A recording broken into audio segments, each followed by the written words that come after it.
it so I don't end up insulting somebody that I actually really like at Palo. But like, I have thoughts. There's commentary. That's all we need. We need just commentary. Hello, everyone. This is episode 56 of the Three Buddy Problem. As you can see, we have a guest buddy this week. Dakota Cary is joining us to fill in on this special pre-Black Hat episode. Before we get into it, I want to mention Juan and I are going to be at Black Hat next week, next Wednesday, doing the live recording on site there. It's sold out. If you've already registered and you don't plan to attend or there's something came up, if you could drop out because we have a bunch of people on the waiting list. With that, Dakota, welcome to the show. How are you, my friend? I'm good. Thanks so much for having me. Glad to be here. Dakota is a China-focused consultant at Sentinel-1 and a non-resident fellow at the Atlantic Council's Global China Hub. Obviously, this episode is going to be China-heavy. What does that mean? What does that China-focused consultant at Sentinel-1 mean? It's a good question. It means when we're engaging with clients on the consulting side, I'm typically brought in for China-related content, whether that's regulatory questions or like development plans impacting your business, industrial espionage, that kind of stuff. But it also means that when I do research and publish through labs, it is almost always China content. Awesome. Costin is still on vacation at the seaside resort somewhere in Europe. What's going on, buddy? Like, wait, what do you mean? When is Costin not in vacation? That's this the question. This is the question. That's why I said again. Just stealing my comments here. We were in Athens, in Greece for a week. It was super hot, and now we are in a beautiful island, 26 degrees Celsius, 27, blue sea, amazing food. So what am I doing inside? What am I doing here with you guys? Hey, man, I thought we were going to get a seaside shoot, right? We're getting pictures. Costin is out by the pool, I was expecting you to tape the show there. Right. It's too noisy, unfortunately. Like people having good time, telling jokes. Let's kick off the show, and Dakota, you'll get to run point on this one for us. You published a China Covert Capabilities report, kind of like an investigation piecing together China-linked Hafnium, Silk Typhoon / Hafnium. What would you say is the big gist takeaway you want people to get from this?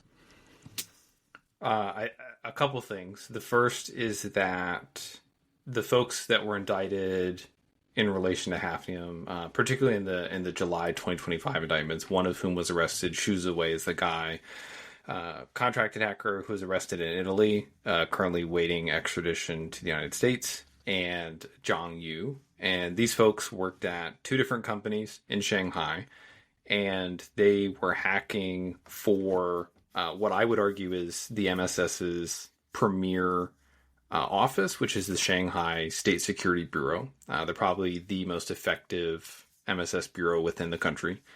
And that puts them kind of by nature in a very important role within this intelligence collection ecosystem. They were hacking at the direction of the Shanghai SSB, so that language in the indictment is very specific. It indicates a very close relationship, not something that we've seen with like iSoon, where they're hacking first and then trying to, sell access and intelligence later. It seems that these people were receiving specific tasking from the Shanghai SSB. And so that's notable. It's kind of the first indictment that has that sort of framework for it. And as the report lays out, the companies that these folks work at have a bunch of capabilities that they filed patents on that are not associated with Hafnium TTPs. And so it suggests that the company is capable of more things than we've associated with their threat clusters. And they may either be selling these on to other offices within the MSS. We know they have a Chongqing office, not just Shanghai, but they have a Chongqing office and an office in Nanchang as well. And so it really underlines that when we are naming a threat cluster and we're saying this is Hafnium, this is Silk Typhoon, we come up with an APT designation, we lean towards thinking that we're identifying one specific organization or part of an organization. And in China, specifically, I think this is a really interesting case where like the capabilities may be going to other groups of actors, and we're clustering them separately despite being ultimately facilitated by kind of the same organization. And so it's just got some really interesting dynamics that have made for good research. Interesting. Costin, you were in the past, you were very kind of somewhat critical of, not necessarily critical, but asking folks to be careful about how we're describing private sector offensive actors who have been kind of linked to the Chinese state, and specifically around like the cyber malicious terminology. What is your takeaway on this Dakota report on finding these patents on offensive things and like figuring out the research between these indicted hackers, the ownership of these firms, and like how do you frame it? Right. I think one of the most interesting things in general about attribution and about indictments is every now we do see some of these indictments. We also realize that they don't map like 100% to threat actors that we know or we named in the past, so that there's never like a one-to-one correspondence between them. And sometimes you have to kind of reevaluate your own clustering, try to understand better what was happening. I think we always see a kind of an incomplete picture of what was really happening right there. And especially in China, I think it's becoming extremely, extremely popular nowadays for state organizations to outsource some part of their operations to private companies, like we've seen with iSoon in the past. But of course, there are countless public and privately known examples of such outsourcing. Which again happens pretty much all over the world. But I guess what makes it a bit unusual in China is kind of the volume of these operations, how many of them there are, and the fact that whenever you say something, at least in my opinion, and of course please feel free to correct me, but whenever you say something like actor X, you are probably accurate only to like a slice of time, because we've seen that these actors over time, what was something is no longer the same thing in a month, in a year, in a couple of years, because people who are working there, they leave, they go and work in a different company, they take their tools, and then we see like malware being the same malware now is suddenly used by a different actor because the guy who developed it now has a different job. And whenever you say things like this particular threat actor, then probably you're accurate only to a slice of time. And as time passes, your accuracy decreases, and whatever you think is probably no longer that. But again, feel free to correct me. But this is true for all APT, right? I mean, this is true for all APT. But you're saying that when private sector folks get involved, it complicates it and slows it down a little more. No, what I mean is, in particular, you see this with China groups, while in other cases there are some actors which kind of stay true to their activities. Like I think a famous example would be Turla, or however you want to call it nowadays. But again, Turla is Turla. Like they adopted some tools, they reduced targets and they increased targets. They passed some targets to APT29 over time, but in the end, they're still there. Like it's more or less kind of associated with the same entity and the same kind of group of people and companies. While in China nowadays, at least that's my impression and what I see, that people migrate. It's like in a constant flux. And these state organizations, they constantly hire new contractors, they outsource their activities, there's new hackers, and new students, and so on. So the activity is much more dynamic in China, at least, again, that's my impression. Yeah, Juanito, this is... Dakota, quickly, is this unique to China, this kind of like blending? Well, it happens here in the US as well. One of the things we don't do in the dark spot is like how much of this is different from what we do here with our contractors and defense contractors and so on.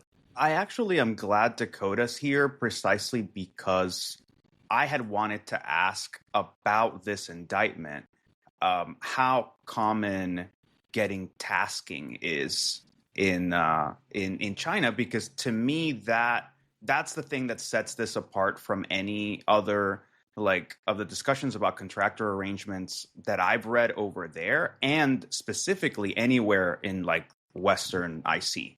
Like the idea that any like respectable Western intelligence agency that's like even remotely human adjacent gives you selectors, like gives you their tasking, is unthinkable. Like that would be, it's just like operationally, the idea that you would let that shit out the door should compromise your operation from the get-go. So to me, hearing that, like I pinged Dakota about this, like when the indictment first came out, because I'm like, dude, this, like, to me, this sounds like we found the shell company of how the MSS is doing their in-house ops. To me, it doesn't sound like, which, I mean, Dakota, please correct me. And I know that what you're finding is more along the lines of like, look, here's how this thing is structured. But I just cannot fathom being a human practitioner that is putting their selectors out there to a commercial entity with some random folks who just like do work for us for some money. So I'm really curious how this actually, like, is this normal, or am I reading it right? Because like in the West, that would not fly. Yeah. So I have, I think there's three really critical points on this part. First is, yes, the distribution of specific tasking, this is the first time we've seen it recorded. As I've noted previously, Shanghai SSB is one of their premier outfits. I was just as surprised as you are to see that direct relationship. It does, though, however, contour that there are many layers, or rather tiers, to the contracting ecosystem in China. There are bottom feeders like iSoon who are moving between contracts. Their employees are unhappy, as we've seen from the leaked chats. They are kind of constantly moving from place to place and trying to sell access and intelligence just to keep the business moving. And then a step above that might be Chengdu 404. They were, you could argue, like kind of a prime contractor in China's cyberspace. They had at one point worked with iSoon on tooling. They were indicted as being behind APT 41, which was one of China's most prolific hacking groups there for a good while. And that organization may be, receiving their kind of intelligence requests in a different fashion than Zhang Yu and Xu Ziwei were from the Shanghai SSB. We don't know that specific distribution method to that level of company, but we do know that it's not exactly a tasking. Otherwise, we would have seen that in kind of DOJ indictments. And that is what makes the Zhang Yu and Xu Ziwei case particularly interesting. The MSS, though, does run in-house operations. We've seen an indictment of the Hubei State Security Department running a company called Wuhan Xiaoruizhe, and they were just a front company with actual intelligence officers running these operations. And so this brings me to the really critical point, is that the Ministry of State Security is incredibly entrepreneurial in their approach to intelligence collection. They have not had, until recently, any concerted effort to centralize command and control of the security services. This is because central control over the security services in a Leninist state is usually bad news for people who are in charge of the political apparatus.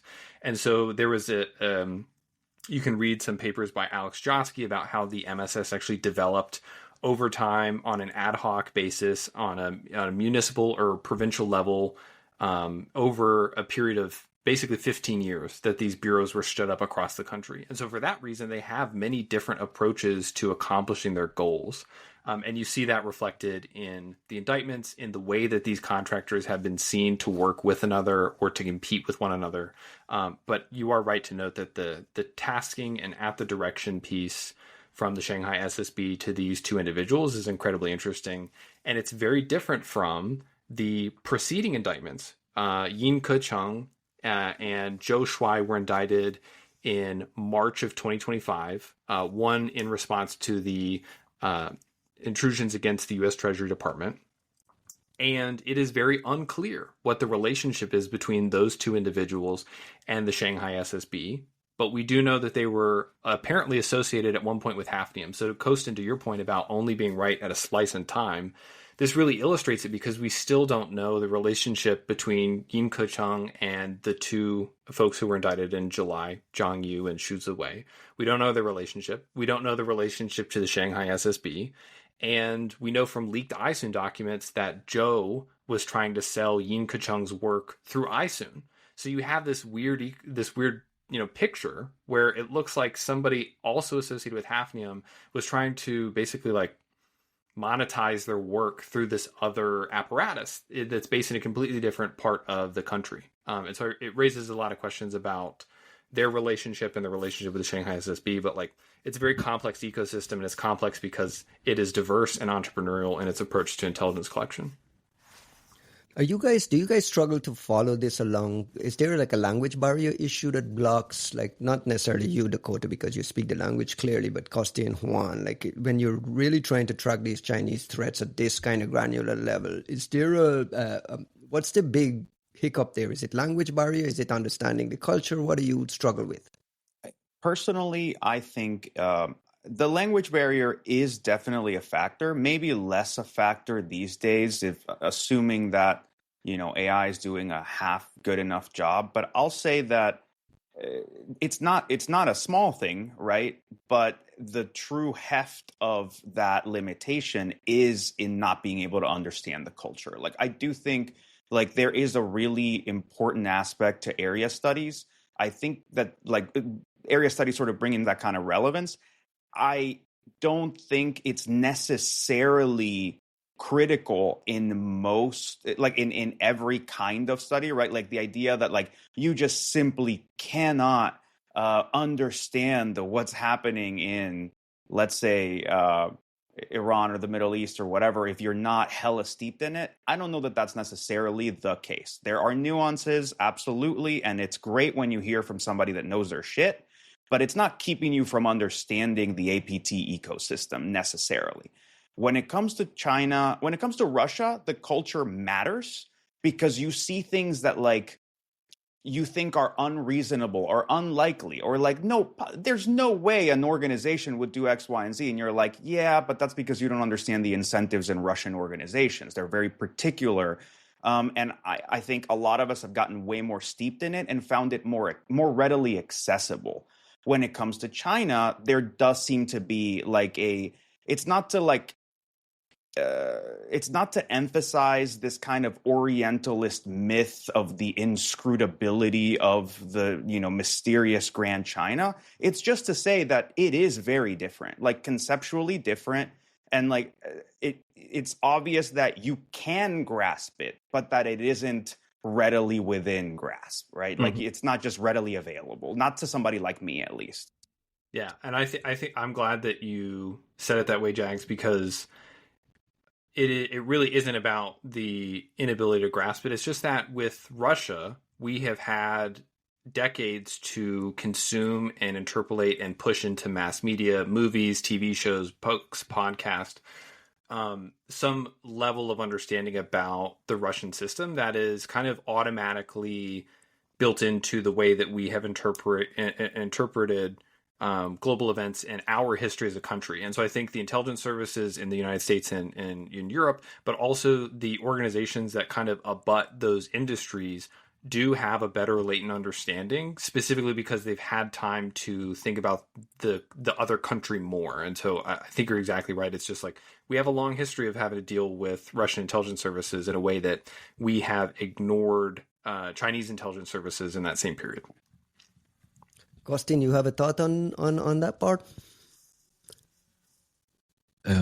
So one of the things which I was thinking about while you guys were talking about this was for sure there are some interesting differences between Russia and China. One of them immediately would be that over the years we've seen a lot more leaks from the China side. I mean, there were some leaks about Russian things such as like the Vulcan leaks, for instance, but there's been a lot more stuff coming out of China. And at the same time, I think, or I wonder if this is the case, and it would be interesting to hear what Dakota thinks about it. In Russia, there's a lot more happening on the cyber criminal side, and the cooperation between the government and the cyber criminal side seems to be a lot, let's say, more effective and I don't know how to say, like organized in the sense of blackmail and all that. How are things actually happening in China? There are for sure some Chinese groups that engage in ransomware, and even this recent case with the Sharepoint vulnerability. Remember that Microsoft said that one of those groups, beside the APT27 and APT31, typically deploys ransomware. So, like, how are those things in China, Dakota? Like, how is the cooperation between criminals, and why? There was this famous case, of course, APT41, and they had like maybe one side of things was doing kind of espionage, and the other one was doing all these gaming hacks. How are things nowadays, and how good is that cooperation in China? Yeah, this kind of blending between APT and ransomware actor, do you think a lot of it is misdirection? Are these guys double dipping? Are people moonlighting to hustle a dollar? Like, help me understand that part of the ecosystem. Yeah, good question. So I'll tell you what I know about it. There's, I'll start by plugging Alexander Milankovsky's research on Camel Gang, which was really great for showing how Chinese APTs are deploying ransomware on the way out the door for covering their tracks and obfuscation. So that's the first thing I would note. The second thing is, yeah, there is a lot of personal enrichment within the Chinese ecosystem. I think that the way that the government agencies have been entrepreneurial in their approach to collection, and the way that they effectively onboarded people who were previously criminals from like the late 90s to mid 2000s into the state apparatus, there really wasn't a problem with taking a cut of criminal activity and then passing that up the chain to your bosses, as long as everyone was getting their percentage on it. And I think that that's largely the case, but we don't hear about Chinese ransomware groups as frequently as we hear about Russia-based ones.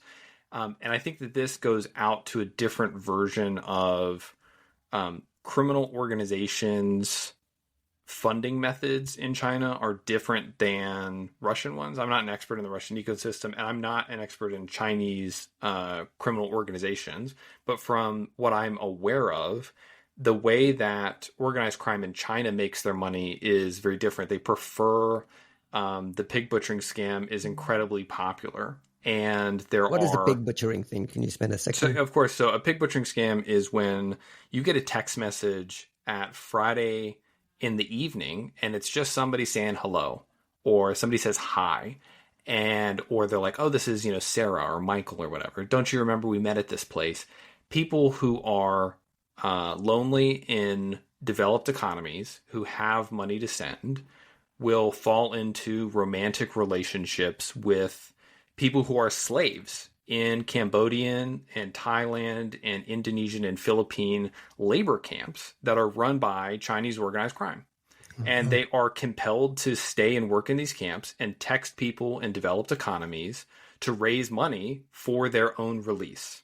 And there's a really interesting example where a woman immigrated to the Philippines. She assumed a Philippine name. She became the mayor of a town in the Philippines. It turns out she was a Chinese national, and behind her mayor's office was an entire business complex of Chinese organized crime running this pig butchering scam with thousands of people who were enslaved to organized crime, facilitating this. And so when I think about why we hear about Russian ransomware, perhaps is it this lady on the screen? It is. Yes, that's the one. Thank you.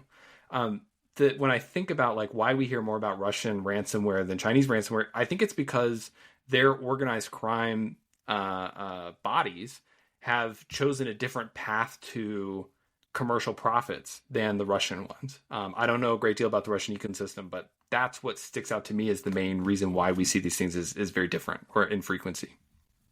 Does that muck up your attribution work, Costin or Juan, when you guys are figuring out the Chinese ecosystem, writing Chinese APT papers? Do you find that the cybercrime component, the ransomware component throws you off, or you just like you guys have a grip on it that we have an accurate look at what's happening in that ecosystem? Do you want to go first, Costin, or should I? Not that much. I mean, I don't do much attribution nowadays of Chinese things, but like back in the days when we were looking at Chinese command and control servers, disk images shared by partners and all that stuff, I think it was pretty obvious. There was like not much muddying of things. I mean, even when they deployed the ransomware as a decoy, it was kind of obvious that it's ransomware. So not that much, I guess, but curious what Juan thinks as well. And Juan, we see that some coming out of the Iranians as well, some ransomware component tied to some APT attacks. Talk a little bit about like mucking up the attribution piece, or do you feel like as an industry, as a research community, you got a beat on what is and what isn't?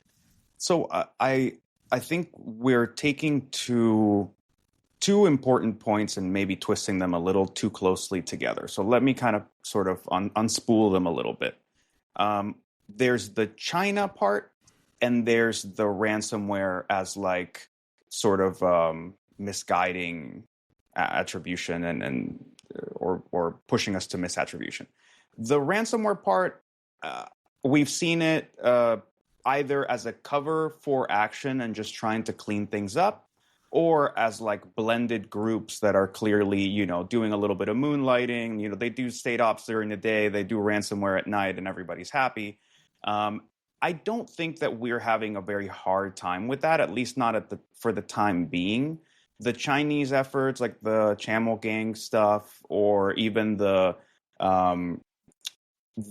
Iranian ones, whether it was like Agrius, which Amitai Ben-Shushan Erlich worked on back in the day, or the Albania ransomware attack, like the notion of them being legitimate ransomware attacks did not live for like 45 seconds, right? Like it's really not doing it. It's not to say that it couldn't, but it's not really doing it.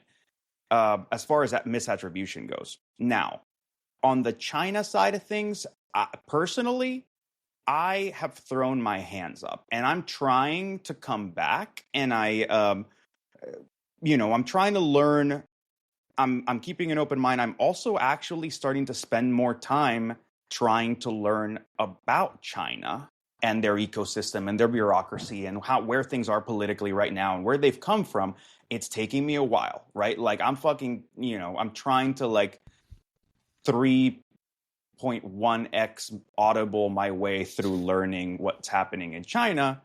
But like, that's me trying to be remedial. What have I been saying on this podcast for a while now is like, there's like 5, maybe 10 people in the US in threat intel who have like this amazing picture of what's really happening in the Chinese APT ecosystem and how that relates to a bunch of orgs in China. Everybody else is lost as fuck. And it's not to say that we have that at that point we failed to do our threat intel work, right? Like you still see the clusters, you see like you understand you're reversing stuff, you know what the malware is, like cool. But then when you try to go up like one order of cardinality, then you immediately get lost. And that's what we saw, for example, with Salt Typhoon, right? Like you get, people talking about Salt Typhoon authoritatively who are not giving us any details. And then you get people who are running into things that relate to clusters that relate to maybe Salt Typhoon sort of kinda. And then you release something about that, and the first thing you hear is, yeah, but that's not really Salt Typhoon. And you go, oh, well, fuck. But like, I thought this part, they're like, they kind of use the same rootkit, but they're not the same cluster. And it kind of looks like them, but that's not quite them. And you go, what the fuck? And I'm talking to authoritative parts of other governments asking me about Salt, and then going back to those people who know their shit, and they're like, oh no, that's not the way to track salt. Like, that doesn't work at all. So a whole Western nation in all of its machinery is wrong in just trying to cluster those orgs well.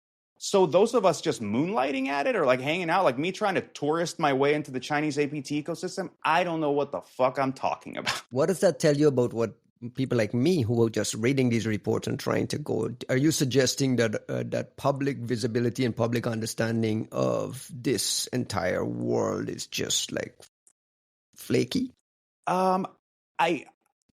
I don't know that it's, I think that that's more of a Dakota question as to like how well it's going. What I would say is that there's definitely authoritative sources if you really want to do your homework. But if you're not picking and not trying really hard, you're not a little off. You're like way, way off. Like, you know, you're just, your perception of the problem seems to be like misplaced by a mile. That's my read, at least. Dakota, I'll piggyback another question onto that. Juanito has said on this podcast multiple times, China is kicking our ass. China is consistently kicking our ass. One, is that an accurate statement? And what does that mean? Are we, like, are all U.S. organizations compromised? Are all our telcos compromised? What does that China is kicking our ass mean to you? Yeah, so I think... Two points on this. Jags, I really agree with the need to know when you're trying to read about China, who to read and what to read by them. Because there is the problem when something gets hot in policy circles at any point, a lot of people who don't have relevant backgrounds or expertise just kind of pile in and are like, yeah, I'm doing China stuff now. And it happens with everything, and that's okay. And I appreciate their contributions, because I want to be very clear. Dakota does not do incident response. I do not do technical responses, period. And I benefit greatly from the people who publish research on the tooling ecosystem, how different organizations are working together, et cetera. And so I want to be really clear. I appreciate those contributions. It is very difficult, though, because our framework for interpreting how organizations should function in the West, particularly at least in the American mindset, we would like to have firm lines of command and control and relationships between people and organizations. And China's ecosystem is much more organic and fungible and based on relationships and who took who to dinner.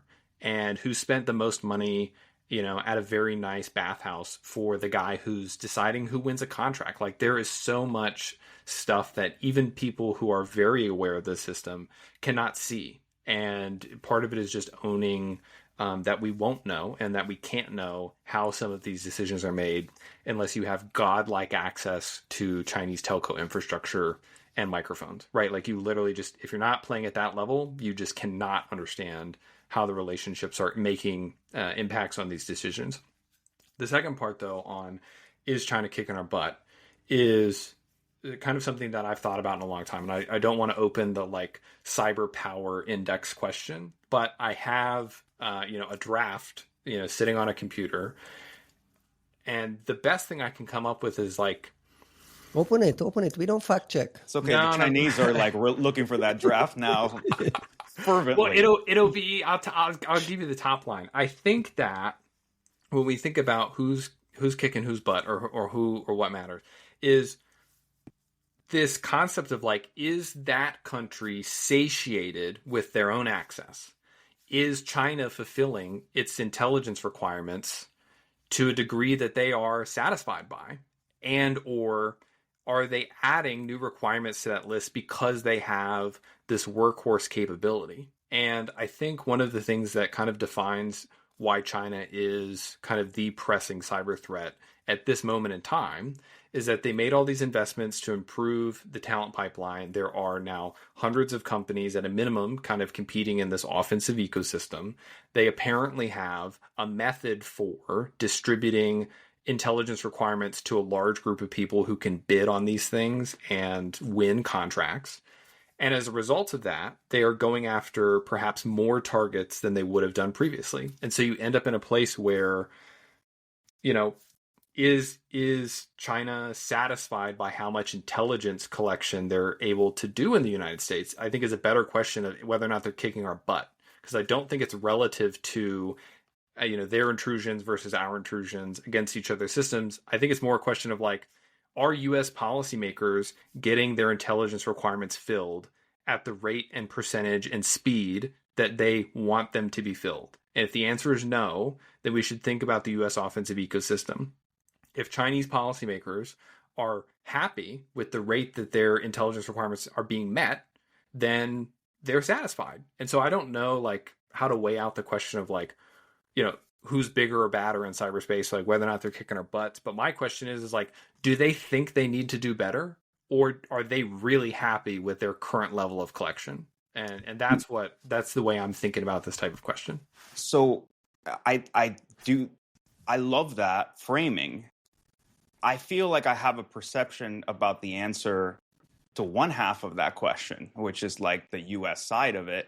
And even like publicly, right? Like Winona's paper recently about like needing to scale up what is it going to mean to actually have a meaningful US offensive cyber ecosystem befitting the need, or at least the perceived need, I think is a signal in the right direction of at least saying, like, if you're meaning to rely on cyber to fill that gap, and I do think it's a gap, right? Like we've been hearing a lot about the failures of like CIA in China and like how many, how networks have gotten rolled up. And actually, Matt DeVoe recommended this book, The Mission, that recently came out.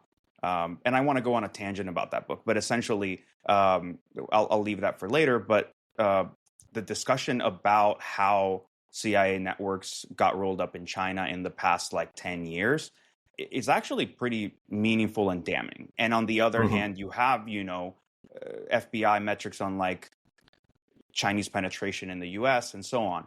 So I feel like, I guess that's my very long-winded way of saying, like, I feel like in the US, I would feel comfortable saying, it sounds to me like we're not having our intel requirements met. If we are, it's likely largely on the basis of cyber and SIGINT.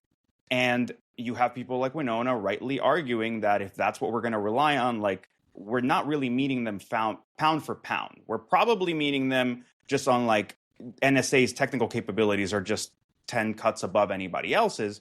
But that's not the same as saying we have a healthy ecosystem that can respond pound for pound. How do you see, Dakota, like the other side of that question, of your question? Yeah. So I've thought about this. I told myself I wasn't going to go full Monty when I came on here, but at this point, there's no point in holding anything back. So I think Winona's paper is excellent. I also think, though, that we should consider the success of China's model. China has apparently a system for which the U.S. response to Chinese hacking can be priced in. If you're indicted, it's priced in. If we started whacking people in China and could somehow make it available as information that we're gonna put gloves on you if you go after these networks, that could also be priced in. The beauty of capitalism is the price function. The inputs and the outputs are so complex, we distill it in this wonderful thing called the price. And if we make it more difficult for Chinese intrusions, the price will go up, but the price will go up and people will continue to be motivated to carry out that behavior. I think it's time for the United States to consider that some intelligence requirements are easily inferable. Guess what? America wants to know about the aircraft sinking missiles that the PLA has. No one should be surprised that that is on a U.S. intelligence requirements form somewhere. It may not be in the president's intelligence priorities. It may not be that high up, but it's on a list, and we can easily infer that. Guess what? There's going to be trade talks. We're going to want to know about the other side's negotiating position. And I think what China has realized is that there are intelligence requirements that don't really matter if the other party becomes aware that you are seeking that information. And as a result, they have the ability to let private sector companies compete on price to fulfill those intelligence requirements. That is, again, what makes the Shuzawei and Zhang Yu indictment so interesting, was that they were working at the direction of the Shanghai SSB. Other people did not know what the tasking to those individuals was.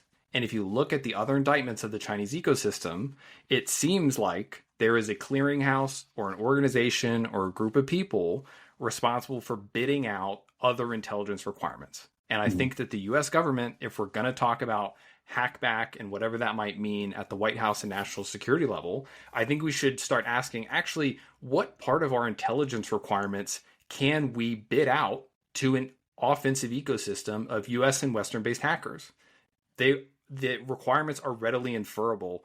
Jags, you said this earlier in the episode, the idea that we could explicitly hand down tasking would ruin the secrecy of those missions. I think we should just acknowledge that some of our intelligence requirements are things that most people would understand that we are interested in. And thus the secrecy that we put around the way that we conduct our operations, the very high level of professionalism that U.S. offensive operations maintains, is not necessary for a large swath of U.S. intelligence requirements. Right. Yeah, I would say it's not even just that isn't required. It's, I think when you start getting deeper into the bowels of kind of trying to meet intel requirements, even if especially if you're trying to do so without privileged knowledge about what is already there, the real issue is that intel requirements are readily inferable. Intel priorities require an awareness of how the ecosystem, is laid out and what's playing with what. Which is to say, right, let's say that the three of us stand up a company tomorrow and we say, hey, we're going to do a certain amount of like hacking and OSINT and just go sell to like the US DOD a bunch of baked intelligence, finished intel about Chinese military and orgs, right? We can go and, like you said, readily inferable. We can say they are going to want to know about like what missiles and what sort of air defense technology is being bidded out, and like what money is being spent on that. And you get into the really interesting part of being sort of like an analyst with a particular region in a particular area, which is to say, if you know that what you care about is nuclear, or what you care about is missiles, what you care about is aircraft, then there's all of this readily available data that you just cannot hide by virtue of how the world works, how business works, how manufacturing works, the fact that you can't hide from satellite imagery, you just cannot hide the material conditions of your effort to some degree, and you get to do this really cool analyst work. Where do you get into trouble is, at least in the normal Western ecosystem, is we can all infer that and walk up to them with a report and say, guys, like, we know everything you could ever want to know about like the Chinese manufacturing of like air defense systems that they might use in Taiwan. And then when you try to cross the barrier into the IC, what you find out is, yeah, an NSA has got this so down and so penetrated that like everyone is readily well briefed on this, and no one's going to spend a dime on it because they go, well, thank you, but we knew 95% of this, and actually we know like a 50% you're not even aware of. So thanks, but you're wasting your time, we're wasting our time, we're sure as shit not going to pay you to do it. So the difference that you get, and this is like, it might sound like disagreement, but no, it's more to say like, I think the way you're framing this as like being out capitalisted by the Chinese is really interesting, because I think on our end, it's not that we're not good enough capitalists, but the IC and the military have hung themselves, like they've really just put this like 7-layer noose around their necks with how bad the classification system is, the over-classification of data. Because like these people can go to jail for telling us, hey, like, yeah, we really care about that one aspect of things. So if you have that data readily available, like, please give it to us. Like, that is still close enough to throw me in jail. I released state secrets, that considering sitting down and going, okay, what parts of this are actually really secretive and we should handle carefully, and then what parts of these can we just portion out to like 4 contractors and like be fine. That conversation it's just not happening at the level and ability to make sensible choices at least not in the US I see, and likely not in a lot of the places that have a well enough developed history of human, but maybe not long enough to be like have had former empires, I guess is where I would put it, right? There's been a lot of energy out to the new administration. We had Alexei Bolasel went to Black Hat, to RSA and to the OpenAI conference that Juanito spoke about earlier about like changing our approach to this, not necessarily hacking. And keynoting ChinaCon. Keynoting ChinaCon. He's going to be at AICC and DEF CON with Perry next week as well, doing some conversations on it. I actually had a chat with him this week, inviting him to this podcast, and he said, unlikely to happen. Everything has to go through the White House, but we'll keep trying. Yeah. But Dakota, the question is, do you anticipate a change, or are you starting to feel a change? Do you anticipate a change? And any thoughts on what this kind of new mindset would look like? I mean, I think that the administration has shown that there is an appetite for change. And I think the way that we should think about it is, that's exactly why I'm framing it this way. I think that this is an idea they should consider. Juan, to your point, in a lot of ways, I'm not in a position to evaluate whether or not, there's overclassification issues around sharing of what has been successfully collected, et cetera. But what I can say is it would take a significant cultural shift to green lighting this type of process, where some of the intelligence requirements that are put forth by executive agencies, et cetera, the things that people really want to know, can be organized in a way where we have an echelon which is not knowable and not biddable to the public. It remains the way that it is. We could say it that way. And then there are a cluster of priorities that are bid out on open market for collection. And we just accept this fact that the priorities and requirements are inferable, they are knowable, they ultimately will not change or create counterintelligence problems by releasing those requirements. And you allow an offensive ecosystem to build out around those requests. I think and again, I really want to frame this in the question of, when we think about the cyber power indexes previously, are U.S. intelligence requirements being met? And if the answer is yes, then we don't need to do any of these offensive reforms. If everybody is happy with the level of collection and what they're getting and the pace that it gets to them, then you don't have to do any of this. And that's the reason to consider reforms to the offensive ecosystem. If that is not the case, then I think that China has actually shown us a very efficient model for this type of collection. And I think we should learn from that. Costin, I want to bring you in here for a little bit of a European perspective, because this is a very US-centric conversation.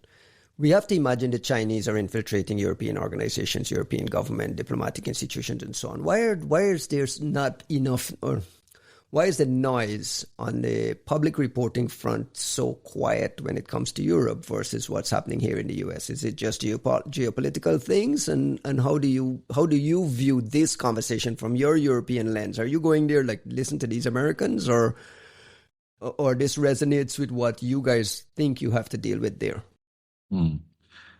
Well, I guess one way to frame this would be first by stating that we all know that all these Chinese groups failed to achieve any of their objectives. Like Volt Typhoon failed to achieve their objectives.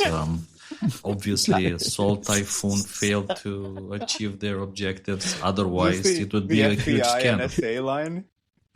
I don't know. I mean, this is my understanding that they all failed. I mean, Sol this is the official word, right? Failed. You read the article, right? You read this important article from the NSA, C5, and FBI letting us know how well they handled this shit. It's contained and they did not achieve their objectives. But go ahead.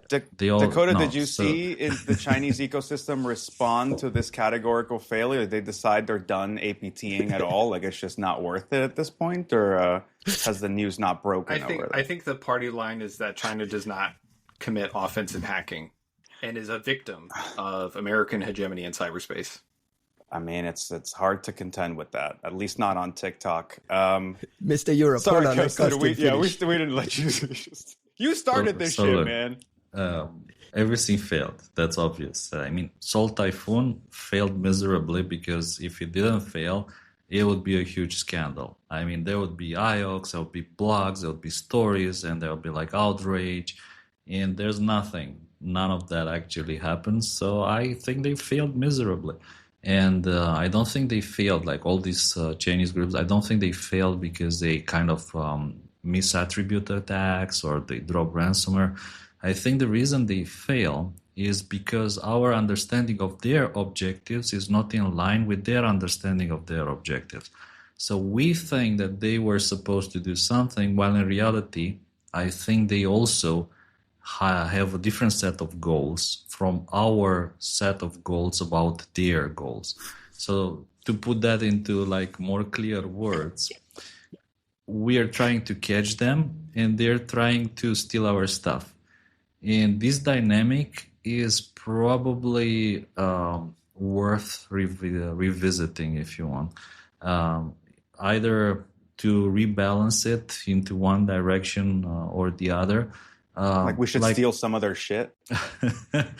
Or they should try to catch us. I don't know. Yeah. But like, look, the most obvious metric for this imbalance, I think, is the amount of new APT groups designations published by Mandiant. So the last time Mandiant ever named a Chinese APT group with their full indicators was in 2019 when they published about APT 41. In the last six years, Mandiant/Google, they haven't published any new APT XX designation for Chinese groups. They published for Russian, Sandstorm, for North Korea, for Iran, but like zero new Chinese groups. It feels there's a kind of a lack of visibility, and this dynamic of they try to steal our stuff, we try to catch them, is kind of very, very heavily unbalanced. So maybe it requires a bit of revisiting. It would be nice if Mandiant dropped some new APT 46, 47, 48, 49, whatever. And again, there's all these discussions. Yeah, I mean, you got to keep a tight number. You only get so many APTs. You get 50 APTs at a time, and if you apportion them, you're done. There's a lot of unks, though. Sports where we start retiring the numbers. We'll retire the jerseys, and then we can reissue. Oh yeah, sure. Like APT 1 probably. They age out. APT 1 already aged out. That one's you can be reassigned.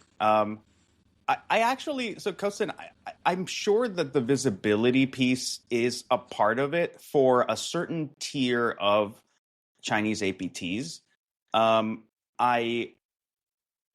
seeing some interesting things I'd like to discuss about, your early Hafniums, whatever it is, there does seem to be this sort of relationship between, this way of operating where the really high end ones, when they get caught doing some sneaky shit, then you get this barrage of the lower tier Chinese actors, and then eventually the ransomware groups kind of hiding their tracks for them, which I think is a more effective one than the ransomware bit. Like APT 41 throws a bit of ransomware, you go, yeah, APT 41 was here, and they threw some ransomware at the end.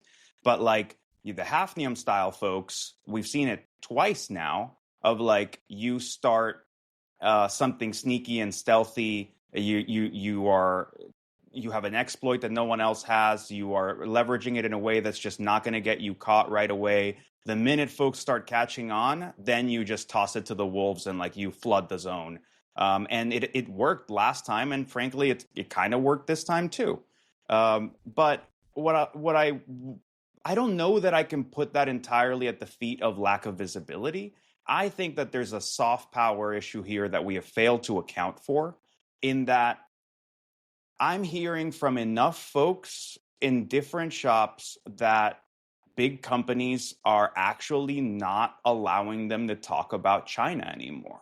That teams dedicated to China in some of these very big shops with lots of analysts are not getting that many analysts, that much headcount, that the ability to actually publish on.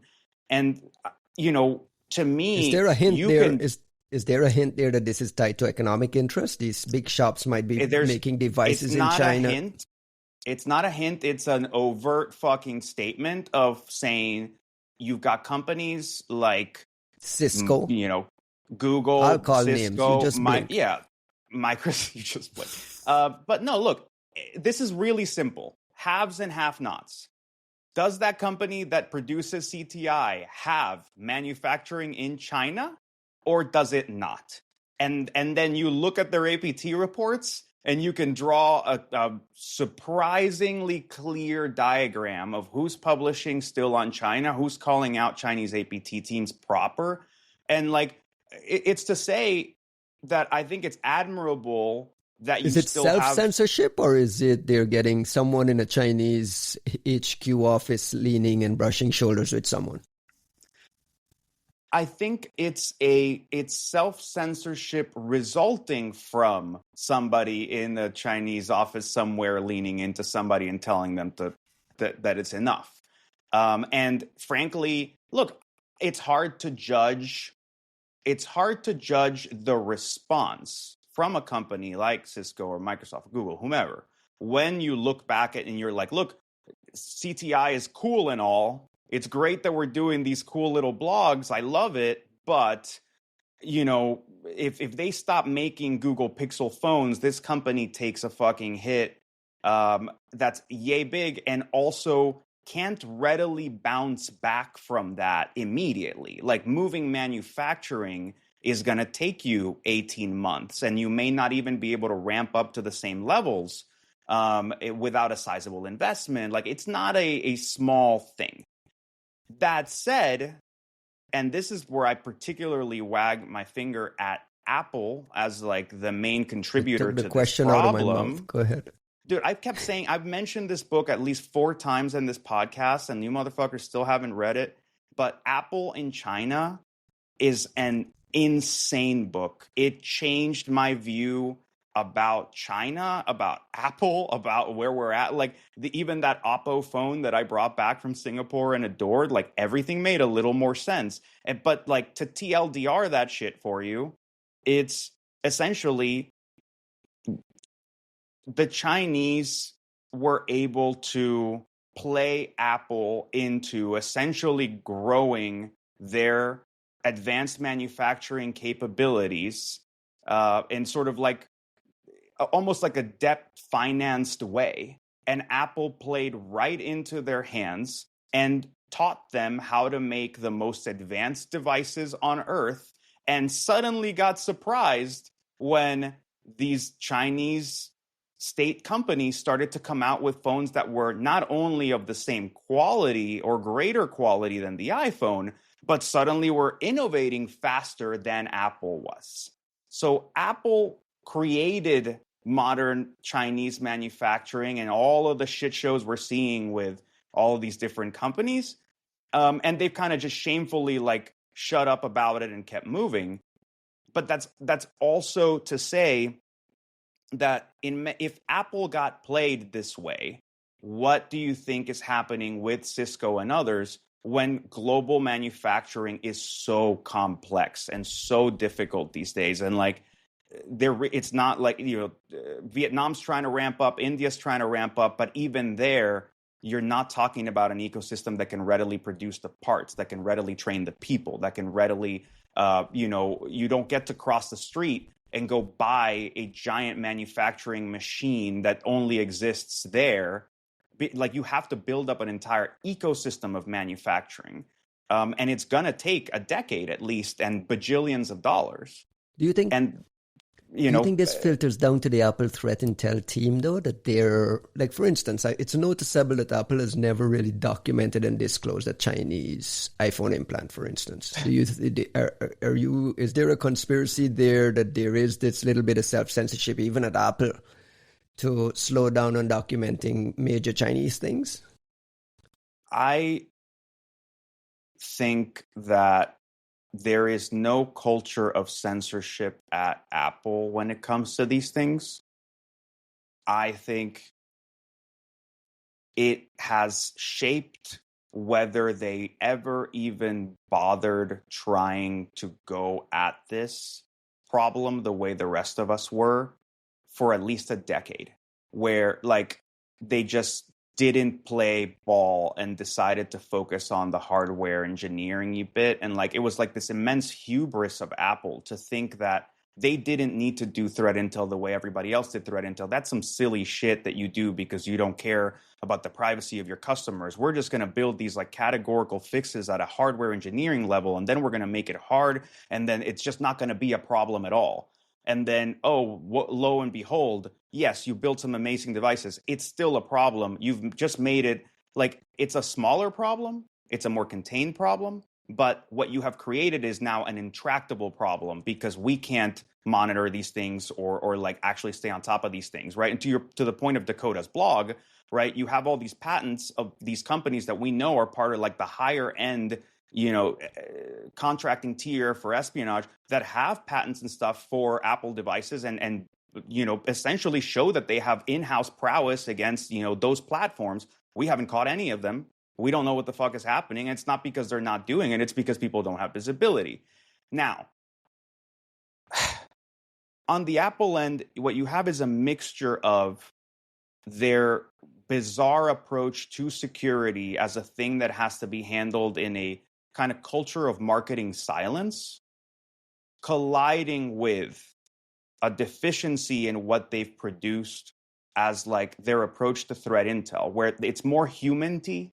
It's much more like about companies and about individuals and about their manufacturing process, and doesn't seem all that bothered by like some of that traditional TI stuff and who's getting hit out there and who's like, not our problem, bro. Which is only an issue because they've curtailed the ability of the private sector to fill that gap. More recently, maybe that's changing. Like we're starting to see some signs out of Apple. Like there was a very interesting story. I want to say it was on Bloomberg with our friend Hamid Kashfi about how there had been iOS infection notifications to notable people in Iran preceding and leading up to the recent Israel-Iran conflict. And to me, that was a really interesting story because I would interpret that one of two ways. Either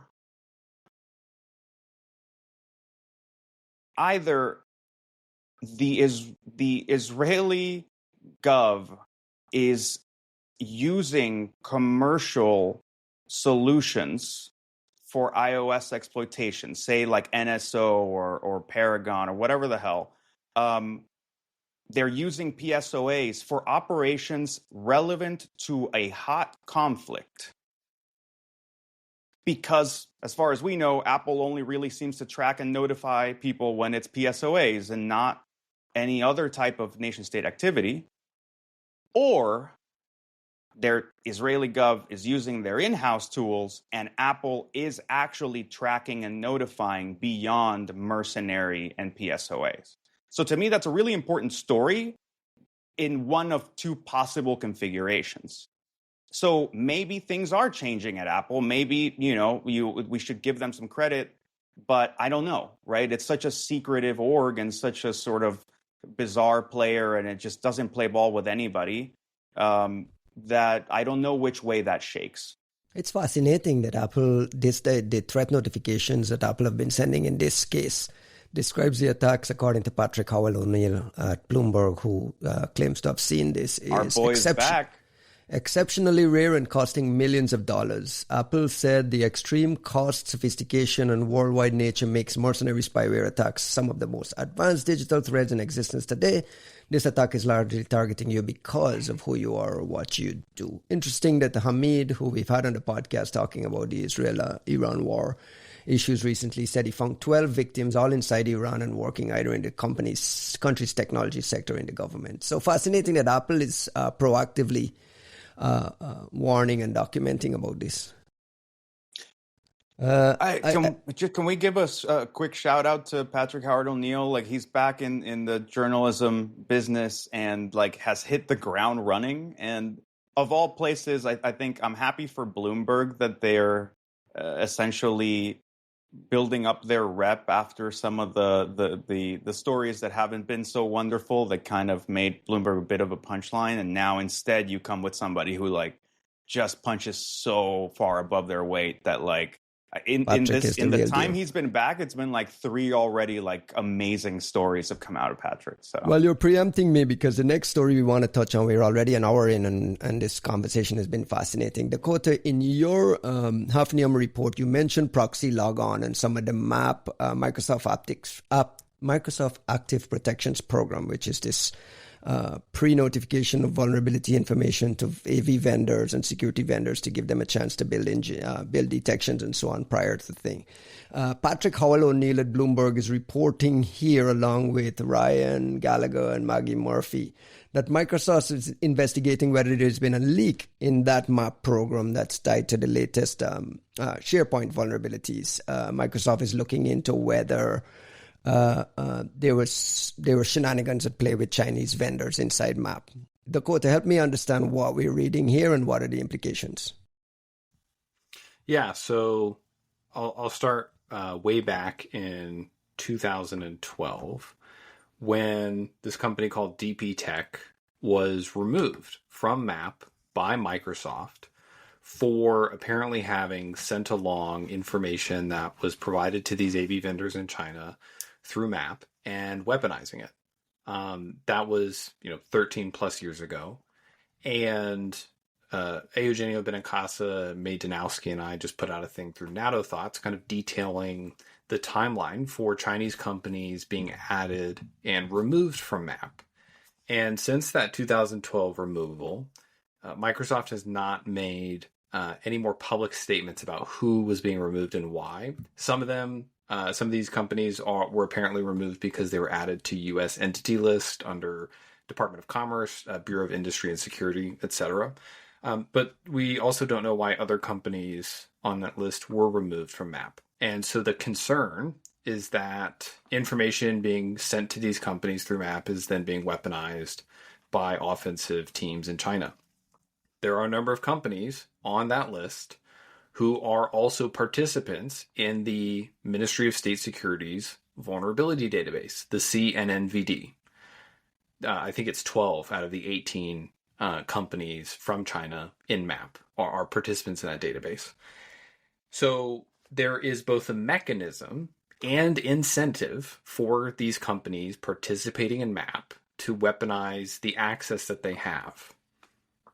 We make this point at the end of the NATO Thoughts piece, but I would argue, or I do argue rather, that Microsoft should call for an investigation by the Ministry of Public Security in China under the framework for the Cybersecurity Law of 2016 and then the State Council regulations on data protection in 2021, and call for an investigation into the abuse of this distribution of defensive data. It is impacting, under Chinese law, critical information infrastructure.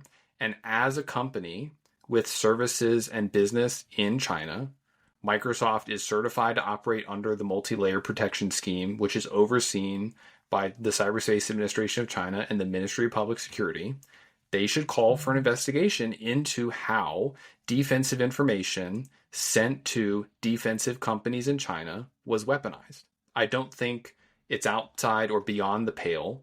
And for some reason, we've just kind of taken it at face value that like China has a right and ability to abuse defensive processes. They put the vulnerability law in place in 2021 to collect vulnerabilities that literally is just siphoning, defensive incentivized research into an offensive ecosystem. And then they conduct behavior like this, and we're all supposed to take it on the chin that they're allowed to abuse these processes. Costin, I want to bring you in here on MAPP because MAPP has a sordid history, and you've been a participant in this as a head of GREAT. We were getting MAPP data ahead of time at a Russian company, and for us, it was crucial for us to build these detections and so on. We've had incidents in the past where Microsoft has kicked out Chinese vendors from MAPP for leaking information, either inadvertently on forums or whatever the case. They did their investigations and have kicked out people, so they know about these issues. The question I have for you is this. You get this MAPP notification 3 days in advance. Is that enough time to capture enough data, build an exploit, know where your target is, hit? Or are we just kind of freaking out about not much ado about nothing? Do you believe there's enough time there? And is there enough information sent that allows them to do whatever reversing and exploit writing needed? Well, first of all, you don't get it 3 days. Sometimes you get it like 2 weeks. Really? You can even get it like more than 2 weeks in advance. Really? Absolutely. And I remember cases when we did get some information from MAPP. And we didn't obviously build exploits, but we needed to build detection. And some of the most talented people who are looking at these POCs from MAPP and building detection, it took them something like a matter of days. It took them like a matter of days to write a behavioral detection that would catch any exploitation attempts for that thingy. And I think that the moment that you can write these detections, also you get very deep into the code and you understand the nature of the vulnerability. If you are a very talented exploit developer, it shouldn't take a very long time to develop a working exploit. So that's probably a question. So there is a window of exposure here that's real and legitimate. There is for sure, which is why I think it's essential that the companies who are part of MAPP are trustworthy companies that will not play any kind of silly, stupid games and help the bad guys or like help any kind of offensive parties.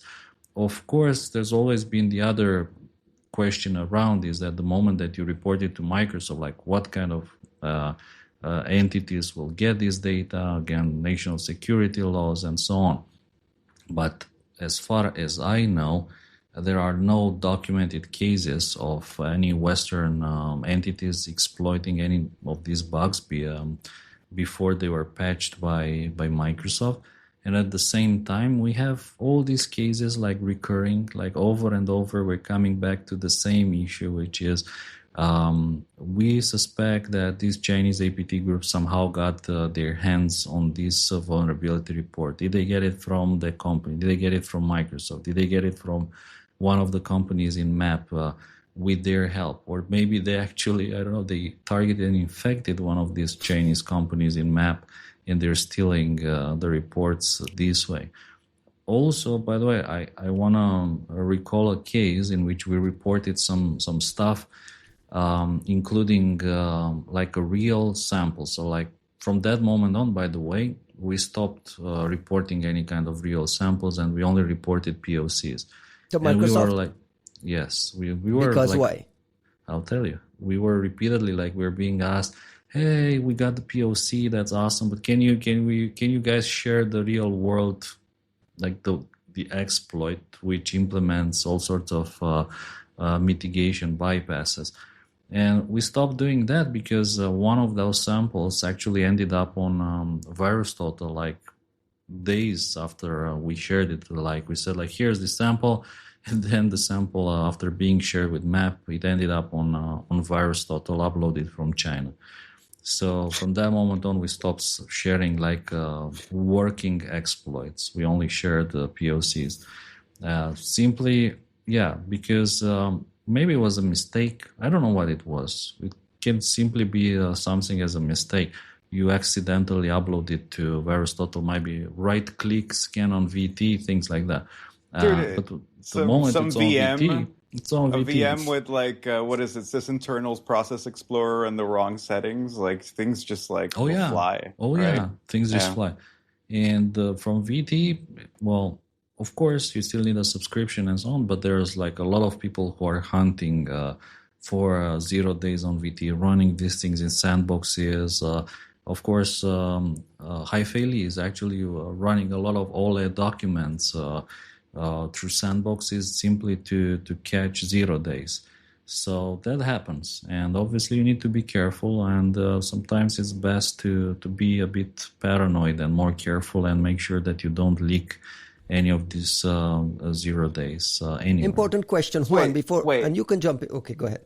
Okay, wait, like because there is a nuance here that I think we do need to discuss with the Sharepoint vulnerability that just went down. Which is, it's really interesting that people have been talking about sort of whether this came out of MAPP or not, because there is this nuance in that the issue you get with the Sharepoint vuln, as I understand it, is not that we saw the vulnerability that got reported to MAPP exploited. We saw vulnerabilities that are basically iterations on those that had been reported to MAPP and got patched poorly, that got exploited.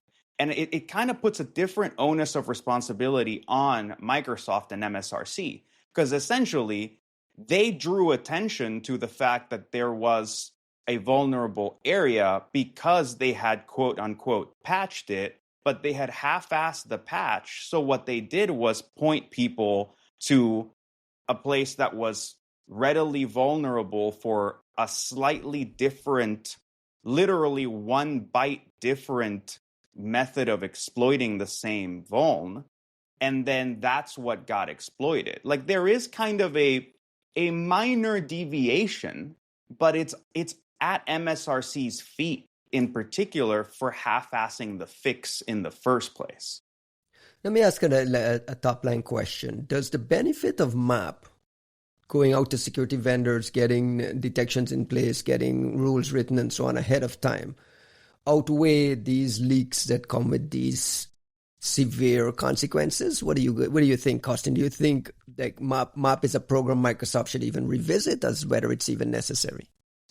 Look, I mean, there's companies out there, big companies, right? We're talking about the biggest security companies in the world, who benefit enormously from having early access to this vulnerability information, because they can build detections, they can build silent detections, and then they can share those back with Microsoft, just simply to give Microsoft an idea of how widespread this exploitation is, like how serious it is. Does it require some kind of quick patch or a fast patch, an out-of-band patch? And all that information is, in my opinion, is very useful. What I kind of question a bit in here is the addition of some strange companies in the program that maybe someone who is in this field like myself has never heard about. Like, there's some names in there that maybe you've never heard about, right? Like this Chinese company who was kicked, for instance. But if you look at the list, even the current list, there are companies in there that I personally I never heard about. There's a ton of companies here that we've not all heard about, but I'm pretty sure there's a stringent application process. I'm pretty sure the data is locked down. I can't imagine Microsoft just shipping vulnerability information to everyone across the board without some deep vetting, but who knows? Sure, I think I don't think we should discourage Microsoft from sharing. Yeah. No, sorry, go ahead, Jax, because it's an important point, but I'll circle back. I was just going to say, like, I don't know, like, my issue with us discussing it on these terms is that I think Microsoft, for the sheer amount of data, samples, et cetera, the visibility that they have, they barely share anything at all. Like, I think of folks, what they provide relative to what they have, right? It's why I'm so hard on Google and so hard on Microsoft, and maybe not as much on some of the smaller vendors who are just like trying their best to play in that same arena. So the idea of telling them to share less or to give them an out from sharing in the first place, I think is not a good idea. I'm not about it. I also wonder to what degree there's like stability questions and things that are worth operating on. Like for an AV, you tell me that you're about to issue some kind of patch or fix, or that I need to go hunting for a complex vuln, I might need to redesign portions of my underlying system to work with this. So I appreciate the time, and considering that Microsoft is always like 2 inches away from being completely like antitrusty, devastating to the rest of this industry, I don't think we should give them an out. If anything, we should hold them to a higher standard of having to share and finding ways to share, and maybe not doing so in a kind of, well, everybody can come and play sort of model.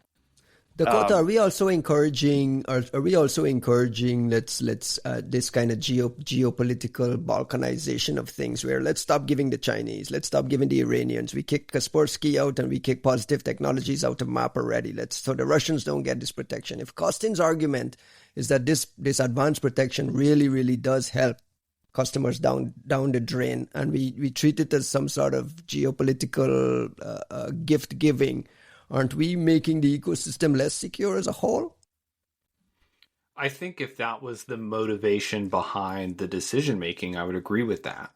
But if you're exhibiting behavior of abusing a process where we are trying to provide better defenses to users, you are not worthy of receiving that information. And Jags, to your point, I think Microsoft is at the level of systemic importance that they could argue to the Chinese government that they want an investigation into how this occurred. They have the right. Somebody is violating Chinese law. We know that to be true.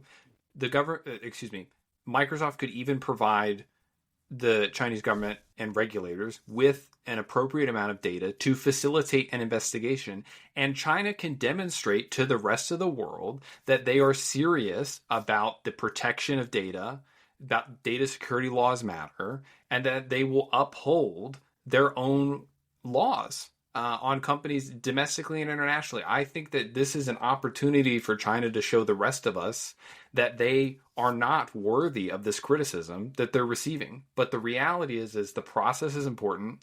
Microsoft is doing the best that they can to get this information into the hands of the people who need it. And China is abusing that system.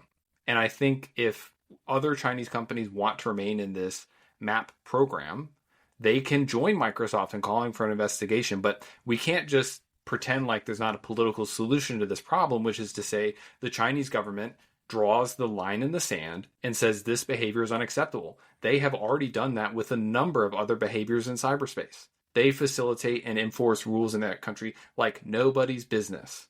You can enforce this rule too if you decide it's a rule you want to enforce. And I think it's time for China to say, yes, we're going to allow Microsoft to defend their customers in this country without weaponizing this process. Or they can say out loud, no, we're okay with this, we're going to abuse it. And at that point, Microsoft should just move these companies out of MAPP because their government has demonstrated that they are not trustworthy. Interesting. Costin, a closing thought on this whole MAPP issue? Is it... I don't know how you can suspend everyone because they're in a country. Is this a risk? They did it to the Russians. Okay, I think they suspended they were the guys who were not doing any of this, reverse engineering and re-implementation of vulnerabilities. So I'm confident that none of that was happening at our previous employer. Super confident. And on the other hand, again, they were using that information for good purposes, and nevertheless, they got removed. So you can say that already geopolitics play a very important role in MAPP.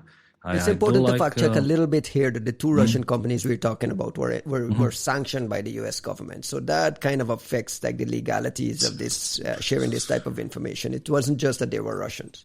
Look, we need to be very precise here with the language. When you say they were sanctioned, I think, yes, Positive Technologies was sanctioned. Kaspersky was not sanctioned. Some of their executives were sanctioned by OFAC. And the company was sanctioned by the Department of Commerce, which is, again, different from these OFAC sanctions. But again, these are details.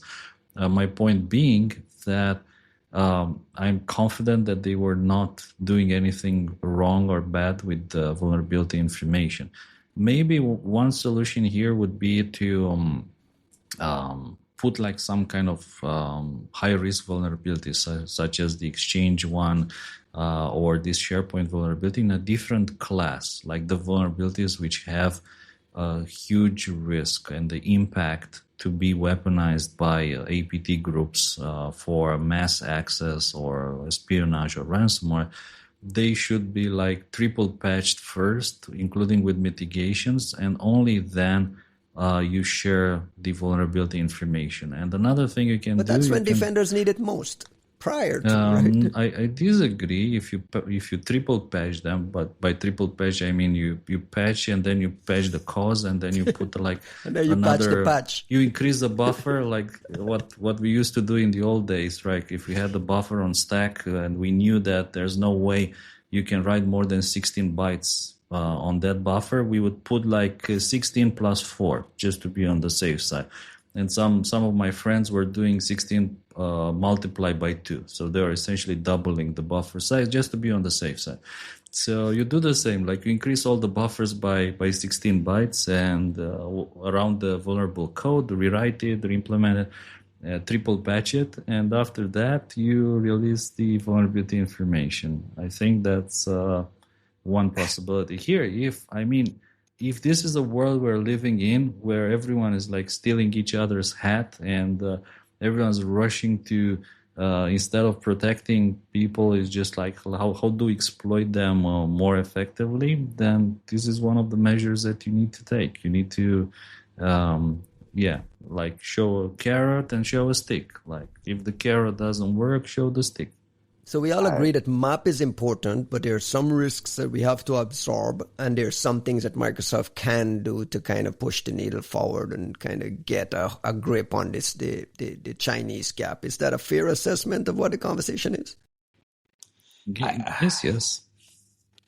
Actually, go ahead. I just, look, man, like even on the notion of triple patching, right? Like you're basically telling it goes right back to MSRC actually taking this shit seriously and assessing what it means to meaningfully patch these things. And, there was a better fix down the line that they just didn't feel was merited when this, right? Like they half-assed the patch, and then only when there was active exploitation and a whole round of shit show, then they go, oh, right, like we're going to actually re-engineer the XML parser and whatever. And I get that takes more effort. I'm not saying that it's easy. I'm just saying that in this case, you essentially drew attention and enabled the vuln that did get exploited by virtue of pushing the patch, pushing the discussion about the POC and so on. So like, in many ways, Microsoft is its own worst enemy in this whole situation. And of course, there are ways to address this sensibly, but that means that you need a Microsoft that is engaged with this community, that is honest about, at least with itself, about the level of effort that it's putting into handling these vulnerabilities so that they can strategize around it.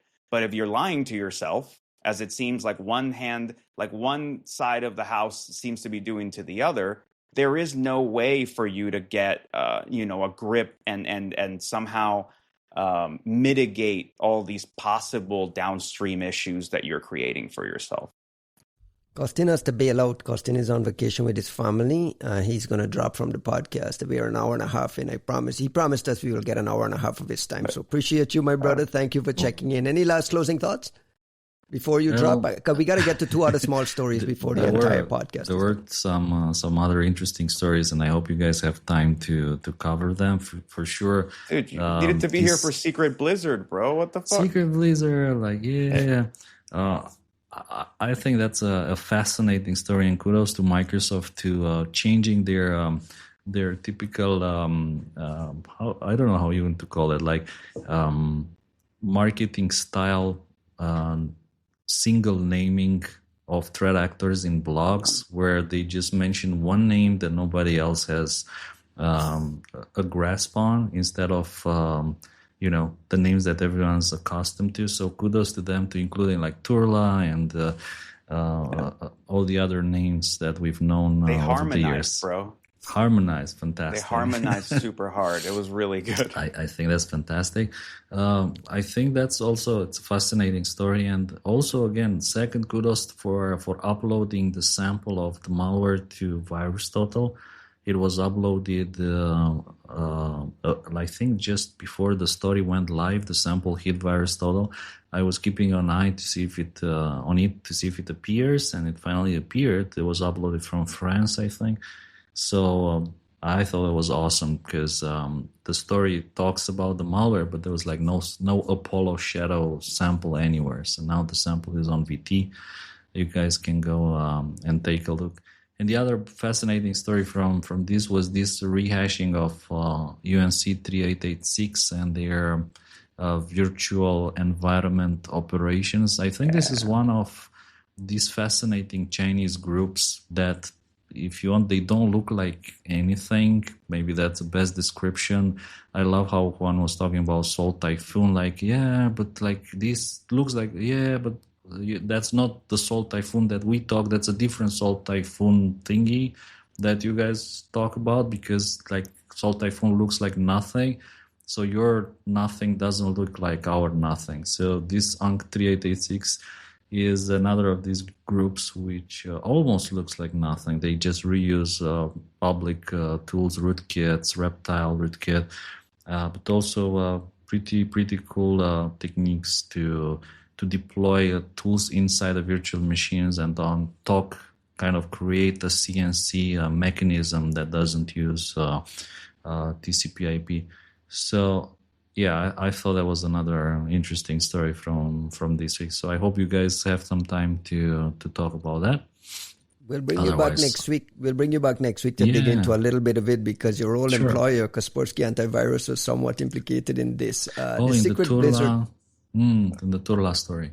Yeah. The secret blizzard Microsoft describes this Turla operators as using ISPs that provide the connectivity to foreign embassies for these adversary in the middle attacks. So basically, you're an embassy in Russia and you're using an ISP there. They're using their SORM and their lawful intercept access to do some. It looks like prompting, basically, to send you to download something. It's pretty fascinating and interesting. Is this something you can protect yourself from? Can I ask a stupid question? Like, if you're an embassy in Russia, why do you access the internet through a Russian IP address? Like, this makes no sense to me. Through a Russian ISP, you mean? Like, if I was, let's say, my country, Costin's country, embassy in Russia, you're using Starlink, touch right? the internet. Starlink, no. I don't know if it works. Does it work in Russia? I don't know. It works wherever VPN. they turn it on. No, man. VPN back home and hit the internet through some IP addresses back at home, but never ever like use that country's local infrastructure to hit the internet. You can assume that every embassy in the world has their internet tapped, monitored, 17 different ways. Saved, like in 17 different ways, and all the data saved in PCAPs forever. And sometimes this happens not just in that country, but like in other countries as well for all those IP addresses. So I would be super careful with how you use the internet, like mobile phones, including like SIM cards, everything, VPN. I think this discussion about the VPNs was also probably quite relevant for this episode, because there's been a lot of happenings in the UK, the UK with discussions of banning VPNs, joining other fine countries like Iran, North Korea, Russia in banning VPN access. So I think there's never been a better time to start using a VPN, Tor, become a terrorist and protect your internet traffic with the VPN. I thought it was funny this week that even people who were previously against using VPNs, this week they were like, maybe start using a VPN and try to use a good one like Mulvad or commercial VPN, which means exactly that, no free VPNs. So I thought it was a bit funny. But some closing shout-outs before you have to run, and thank you to your family for loaning you for us.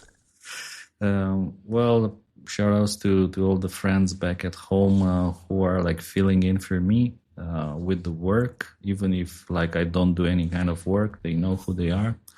More details in August. Right. And we have some announcements coming up. Possibly. Who knows?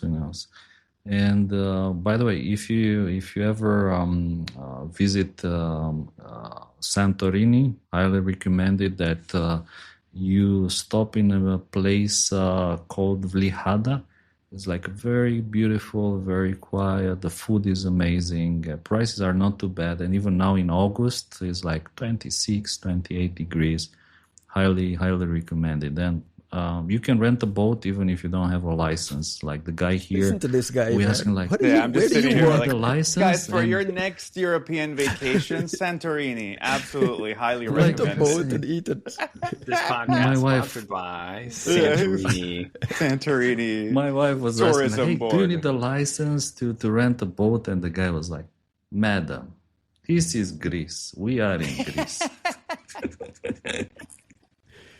Thank You don't need a Costin. license to drive a car here. Like, Thank you, vote. Costin. You can drop whenever you want. You can hang out and talk for as long as you want. Appreciate it. All right. The last Ciao, story, bye. sorry. Ciao, ciao. Ciao, ciao. Okay. The last story I want to touch, because we're an hour and a half in, and you know me and my rules around making sure this podcast don't go too long. Juanito's rolling his eyes. I mean, this fire I'm sorry, ant- isn't our longest episode our most popular episode, sir? I would That like is you to true. finally put this to bed, right? All these complaints about how long our podcast is, how much That is cursing it's true. got. That is true. The other thing I wanted to touch on is the Signia report on Fire Ant. It's described as a stealthy cyber espionage campaign targeting VMware ESXi, vCenter, and network appliances. Seems to me, Juanito, that this is related to the Singaporean government's warning, I want to say 2 or 3 weeks ago, that they found an UNC in critical infrastructure in Singapore. There's some politics around whether they're going to name China, but the fact that they named this UNC and Mandiant had already tied it to a Chinese-nexus threat actor suggests. Is this Fire Ant that that Signia documents here the same thing? Can you help me understand what this is? It appears to be, and I say that just because, you know, you've got some you're obviously going to get some obfuscation between what the Singaporean government puts out on their bit, Mandiant puts out on their part, and Signia puts out on their part. But the Signia work is super, super interesting.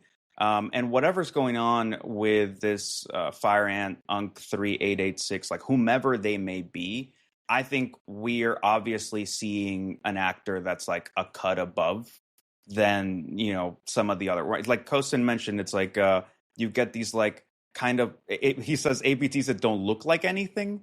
To me, it is kind of like this sort of vapor of an operation. And that's how folks discuss Salt Typhoon. It's how folks discuss sort of some of the higher tier ones where, you know, there's I think the term living off the land doesn't quite capture it. It's a kind of, you know, tradecraft that comes from understanding what leaves a trace, what is going to be forensically valuable, and deciding to consciously design a complex operation around avoiding visibility, avoiding telemetry collection, avoiding leaving any kind of logs, purposefully going in and removing any kind of logs, disabling logging systems, coming out of the hypervisor, literally like doing things by dumping memory out of a VM that's like from the hypervisor, and then modifying, like collecting secrets and modifying things in memory. Like you're just operating. That is not skitty shit. That is not a ransomware group. That is not a normal APT. That is some experienced, well thought out, very intelligent way of going about being an APT. And I think that that's worth pointing out. Is there anything fascinating about Singapore being a victim of this level of adversary? Yeah, so I think there's two interesting points in this. Let me circle back to something we talked about previously, which was how many APTs have been designated in the last 5 or 6 years from China. This is a really good example of why I think that type of clustering does not occur publicly, or maybe even occur at all. I think it's really difficult when you have a robust ecosystem of capable actors who have specialized into niches of particular types of services or offerings that they can provide to the security services. So I think this is a really good example of a very capable group. And I just want to know how 3886 is tied to other UNCs, because it screams to me like a group of people who probably work at a company who have other capabilities that perhaps they sell to other places. And so there's actually a bunch of unks who are the same people. The second point, though, that I point out is like, yeah, they're probably using really stealthy capabilities against Singapore because of the political relationship with Singapore. It's really interesting. I spoke with a student of mine. I taught a class on Chinese economic espionage. I had a student who is part of Singapore's military who relayed to us in the classroom setting that, when China talks to Singaporeans, they talk to them like they're a little brother. They are pedantic. They're like, you don't understand. You are a Chinese nation. And Singaporeans are like, we're literally not. And they're like, you are. You don't have to lie. You are. So there's a very interesting attitude. I read some analysis by folks in Singapore in the last couple of weeks who were talking about how when the Prime Minister of Singapore visited Beijing, it was talked about as a bright spot in the global landscape that their relationship was so close.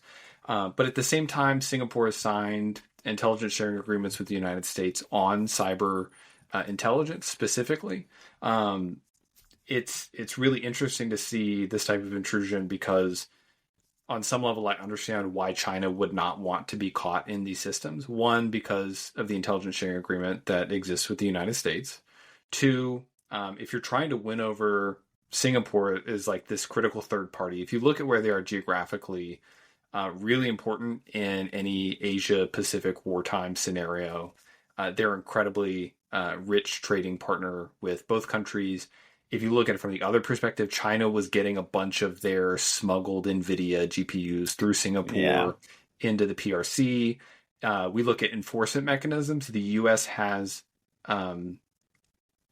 asked for, and Singapore has arrested, I think it's up to 2 Chinese nationals who were running offensive hacking out of Singapore against targets in the U.S. And so there is law enforcement cooperation between our countries on this issue. And so for a number of reasons, I can imagine why China would try to deploy its better teams against Singaporean targets to understand more, and why Singapore would end up on that list in the first place. I actually think it's super interesting, not that they were hacking the Singaporeans, or that they have to do so in a stealthy way. That all makes sense. I think it's really interesting that the Singaporean government made this public. I think that that's worth noting because even, look, as a far as the lesser informed person out of the three of us, as far as Singapore's history or its dynamics with China, when I look at Singapore and I said, as somebody who runs a threat intel team and has to do collaboration with, good, partners, I did for a second, you do hesitate and look at Singapore and go, is sharing intel with the Singaporeans something to benefit somebody who clearly really needs it, who's going to be a good sharing partner? Or is Singapore already effectively functioning as some kind of Chinese cutout? With the GPU stuff, it looks like the Chinese cutout situation. With this, to me, it signals, it was an interesting signal of somebody saying, no, we're not cool with this shit and we need some help. And to me, that signals a very important part that the CTI industry can play, and that hopefully a lot of Western governments are taking account of this and rushing to aid rather than just kind of leaving them out there. Because I'm not saying the odds are stacked against them, but in a post-Taiwan world, you already got through. I'm not saying I'm not taking that as a de facto, but you moved past Hong Kong.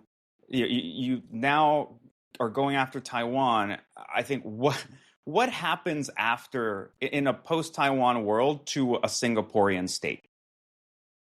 Yeah, it's a good question. I think that in addition to this, I want to note that Singapore did take law enforcement action against the folks who were found to be smuggling GPUs through their territory.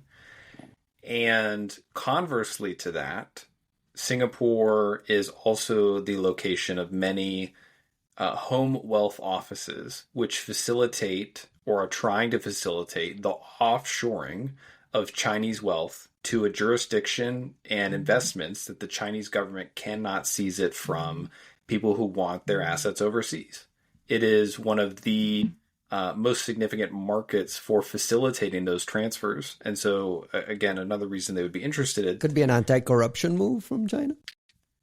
Sure, you can think of it that way. A way to keep people who want to flee oppression in their country. You could call it anti-corruption. But, if we zoom out and we put on the nerdy, like, international relations theory hat, countries that kind of fall into the Singapore bucket end up having to choose between either hedging or like bandwagoning. Those are the ways that we think about the bargaining, because it's effectively a bargaining strategy, right? Where if you're in Singapore's position, you have to try to derive the maximum benefits from being caught between two large countries. Yes, they're geographically close to China, but there have been public statements made by not the current prime minister, the previous prime minister, to The Economist, I think in 2022, something to the effect of like, if you look at the global landscape, you have to bet on America self-correcting rather than China being like an indomitable and persistent force in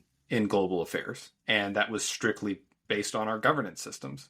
Democracy does have a fascinating and very incredible capacity to change course. And although perhaps you could argue from Singapore's perspective or other countries' perspectives that current trade negotiations, et cetera, are not in their favor, X, Y, and Z, pick a problem you might have with the United States, China is very interested in exporting a governance model that deprives people of life, liberty, and the pursuit of happiness. They do forced abortions. They have done genocide against Uyghur Muslims in Xinjiang. Like the lengths and the extent to which China will commit violence for the Chinese Communist Party to stay in power should frighten everybody who lives in a democratic society. And I think Singapore is in the position of seeing those two systems. And from my perspective, I think it's a very clear choice which way they should and can lean.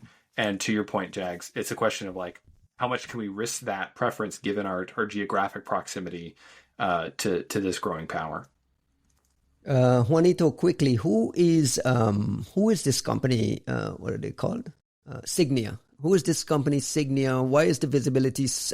Are we relying on people in Singapore to provide this level of visibility and this level of public reporting so we know what's going on there? So I'm not super prepared to like say who Signia is. I do know them as like a good IR shop, and they have been putting out a ton of really good research, particularly on Chinese ops. They're in the 10% who know? Well, I wouldn't have thought of them as the people who would like necessarily have a good sense of the whole ecosystem and how it's interplaying with each other. But they keep running into some super cool shit and dropping some really cool blogs, and like they're obviously very technically sophisticated. So it's not a Singaporean company, though, right? No. Oh, okay. I think I'm not sure. I don't think they're Israeli. I'm not sure where they're from. I don't want to give some half-assed review, but they're doing great work as far as their threat intel goes. It's great shit. I'll share a copy of the report in the show notes so people can get it. The last thing I want to tease before we run is Palo Alto Unit 42 threat intel team shared a document here on their attribution framework, which is basically like, guys, this is how we deal with attribution. This is how we handle it. It's a pretty fairly detailed document that, talks about TTPs, tooling, how they go about doing it, and so on. Juanito, you got a chance to read it. This attribution and naming and clustering has been a big topic in your world. When you read it, what was your big takeaway? I rushed to read it because you guys put it in the notes, so I assumed it was going to be like a big topic of conversation. And I've written enough on this topic where I felt like I was going to get called out, and now like. Now I feel I'm sitting here seething on it. Well, okay, we should have like a proper discussion about it. I have plenty of friends at Unit 42, and like I don't want to like ruffle feathers on it. I have thoughts. Since when? I like these people. I have thoughts. That's all. Okay, so let's leave it for next week when Costin is back and we can give it the treatment that it deserves. Because I feel like they went a real. Actually, you're saying that, but next week is Vegas, bro. So you gotta position that properly. In a couple of weeks, we'll save it. Well, let's close the show because we're approaching the 2-hour mark. And next week, let me just remind folks, next week, Costin won't be here. Juanito and I will be at Black Hat. We'll record a special episode there. Thanks to all the folks who signed up to come and check it out. It's sold out. So we should have a good time just hanging out and doing a little bit of a mini reunion. Dakota, as you know, we usually close the show with some shout outs. Who do you have to call attention to? Ooh, shout out to anybody. Shout out to anybody who hits me up on Signal and is like, "Hey, have you seen the following?" Because I live for the group chats. And shout out to the Signal Foundation for providing a secure platform to connect with friends on. Donate monthly if you use Signal. I can't emphasize it enough. And we're clear on OPSEC. We're always clear on OPSEC. Always clear on OPSEC, bro. Juanito, do you have any LabsCon news you can share? Yes. So we are basically ready to announce the agenda, but it would be silly of us to do so as everybody rushes to Vegas. So we might be sold out too. The conference might already be honestly, sold out. Yeah, I think we may have, and we're arguing about this. I'm pretty sure there are 6 spaces left. I don't want to fucking hear it. We have 6 weeks to go. I don't want to hear it after all this when somebody hits me up in a month going, "Oh, can I?" It's like, dude. But if anybody's on the fence, like, now's the time. I don't know what else to tell you. And we will announce what I think is a spectacular agenda. I'm genuinely proud of this agenda. As soon as we're all back from Black Hat and trying to recover. Awesome. Hey, do you want to announce the guest host, or do you want to, let it be a surprise? Let it be a surprise. Next week, we don't have to attract attention anymore. Everyone is already, we're already gone. We're already sold out. So for the folks coming, we have some Buttersoft hoodies for all the folks coming. And we'll have surprise guests. We'll have some drop-ins. We have some pretty nice thing planned for you in a nice 2-story suite, a duplex suite in the Cosmos. So we should be. Are we getting an executive order as well as they announce the pod? I don't know. You wanna be there all in so bad. Dakota, thank you very much. Appreciate your input. Appreciate your expertise. Appreciate you willing to share your time with us today. Love the T-shirt as well. Shout out to that T-shirt. It's nice that somebody actually knows their shit. Talking about some of this stuff. It's refreshing. It's cool. Shout out to that T-shirt. I was glad to be here. Juanito, I'll see you in Vegas next week. Catch up, everyone. That's a kind of curse. All right. Take care, everybody. Peace.